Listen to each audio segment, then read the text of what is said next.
এখন থেকে আপনার প্রিয় সিরিয়ালগুলো ফ্রিতে দেখুন এক্সক্লুসিভলি শুধুমাত্র সান নেক্সটে। এখনই অ্যাপ ডাউনলোড করুন।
ও হ্যাঁ, সেটাই তো দেখছি।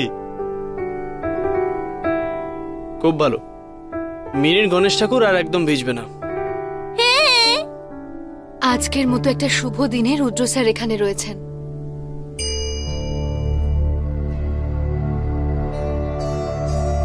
হে গণেশ ঠাকুর, তোমার লীলা অপরম্পার। রুদ্র, একটু শান্ত হ।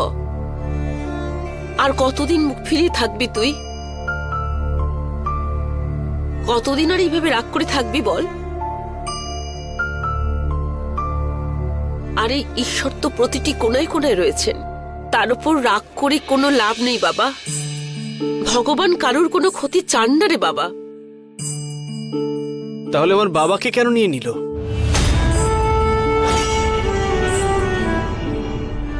যদি কারোর ক্ষতি না চান উনি,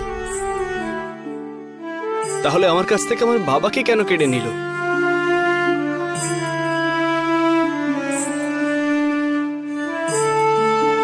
কেন কেড়ে নিল আমার বাবাকে? আরে তুমি তো সবাইকে রক্ষা করো,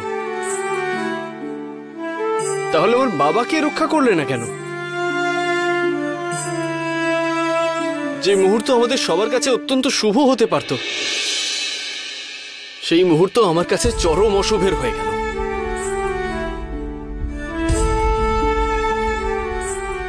এই দিনেই তুমি আমার বাবাকে আমার কাছ থেকে আলাদা করে দিয়েছো। এই গণেশ উৎসবের নাম শুনলেই আমার সারা গা জ্বলতে থাকে।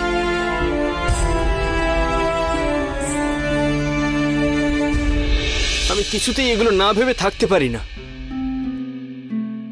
কারণ যখন তোমার মূর্তি দেখতাম আমি, তোমার মূর্তির মাঝে আমি আমার বাবাকে খুঁজে পেতাম।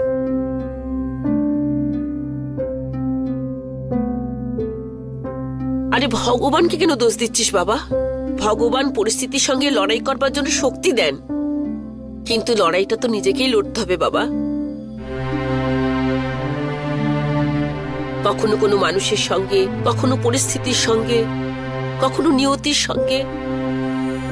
আরে একটা জিনিস ভাব না, কত ছোট মিনি, তার তো বাবাই নেই, তবু ও তো লড়াই করছে। তুই তো ছোটবেলায় কত মানতিস, গণেশ ঠাকুরের পুজো করতিস। তোকে বুঝতে হবে বাবা, ঠাকুর আমাদের প্রত্যেকের মঙ্গল করেন, তোকে এটা মেনে চলতেই হবে বাবা। তুই একবার এটা বিশ্বাস করে দেখ, দেখবি তোর কত মনে শান্তি হবে। ভক্তের বিশ্বাস কোনোদিনও ভগবান কখনো ভাঙে না রে বাবা।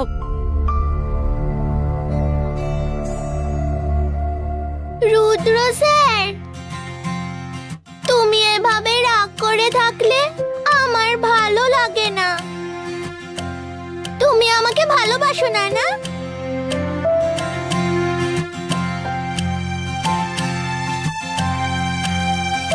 তোর গণেশ ঠাকুর খুব একটা সুবিধের নয়, যেটা চায় সেটা করিয়েই ছাড়বে।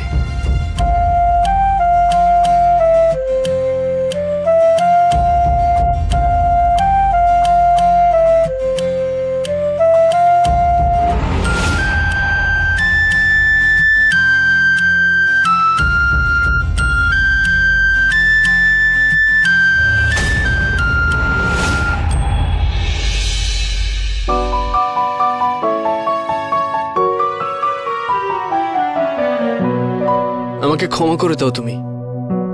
আমার বাবার মৃত্যুর জন্য আমি তোমায় অনেক দোষারোপ করেছি, আমাকে ক্ষমা করে দাও তুমি।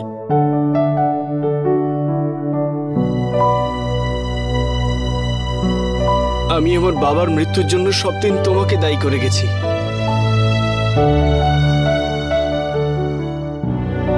আমাকে ক্ষমা করে দিও।